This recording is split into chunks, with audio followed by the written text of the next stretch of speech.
TikTok is weapons-grade spyware, period.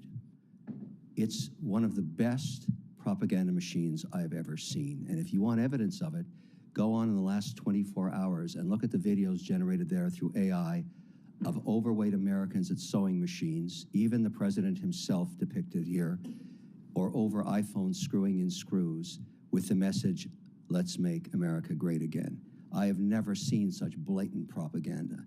And that's why, in this situation, this law was written. And it's very specific, and this is before the Supreme Court 9-0 ruling about redefining what these laws said regarding the algorithm. What it says is we cannot, any interested syndicate that wants to buy this cannot use the algorithm. That's the plain language. And then further defined with higher resolution on the top paragraphs of page 5 of the 9-page ruling from the Supreme Court, 9-0, very definitive, no algorithm. Now, many syndicates have been formed with the idea of leasing the code, leasing the algorithm, buying the algorithm, fixing it, putting it on an American server. What everybody was looking for in the capital markets was a definition of whether this was even possible.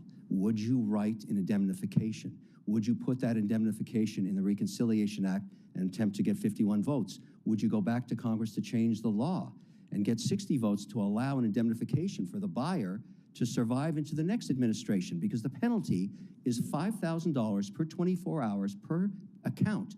That's $80+ billion a quarter. Nobody's going to do that unless they're indemnified. And I've understood today from Senator Cotton that's off the table. Now we have clarity.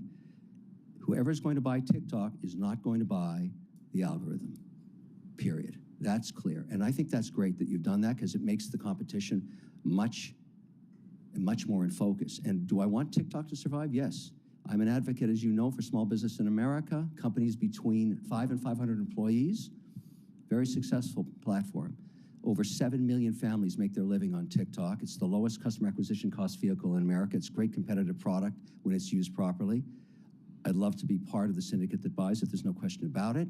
But I'm also an advocate for these small businesses because they create 62% of jobs in America. They are the American economy. I'd like to see this product survive. Happy to play by the rules, 100%.